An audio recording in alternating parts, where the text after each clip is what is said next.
Good morning সবাইকে। আজ একটা ব্যস্ততম রবিবার, তোমাদের দেখাচ্ছি ধীরে ধীরে।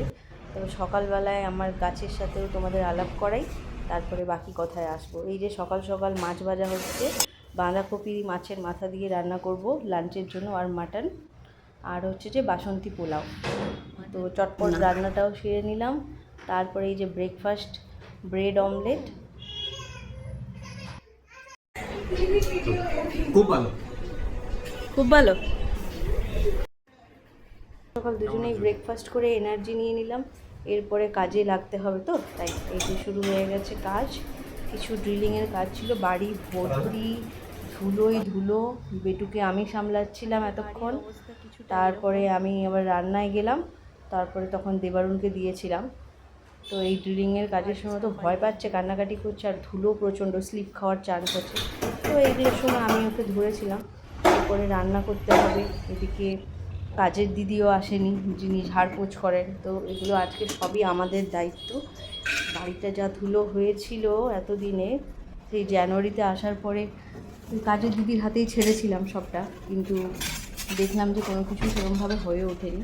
তো ভাবলাম যে আজকে করি। অনেকটা পুরো বাড়িটা ধুলো হয়ে আছে, যতটা পারবো চেষ্টা করবো আর কি। এই যে আজকে এখন বাসন্তী পোলাও রান্না করছি, তার মাঝখানেই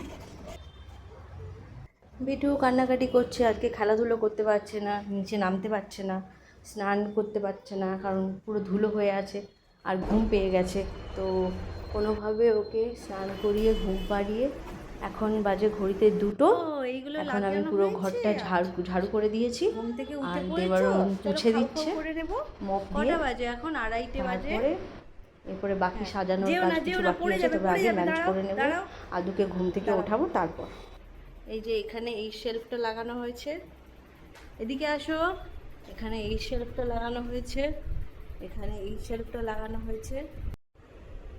আজকে তো রবিবারে তো ফাটিয়ে দিয়েছো তুমি। হ্যাঁ, মাটন, বাসন্তী পোলাও আর মাছের মাথা দিয়ে বাঁধাকপি। বাহ! আমরা যারা বাইরে থাকি, আমাদের কাছে শনি রবিটাই হচ্ছে যে উৎসব, তাই না? পিওর উৎসব। পিওর উৎসব। ফাটাফাটি। ফাইনালি ফ্রেশ হয়ে স্নান করে সবাই মিলে খেতে বসেছি।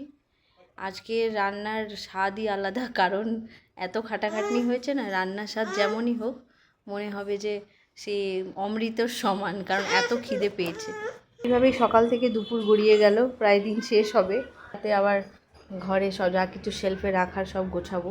তবে আবার সবাই এটা ভেবো না যে দেবারুণ ঘর পোছা করেছে মানে কি, মানে আমি শুধু ওকে দিয়েই খাটাচ্ছি। আমি কিন্তু সকাল থেকে অনেক কাজ করেছি। যেহেতু দেবারুণের পজিটিভ দিকটা দেখাই, তাই নিজের পজিটিভ দিকটাও তো দেখানো উচিত, বলো?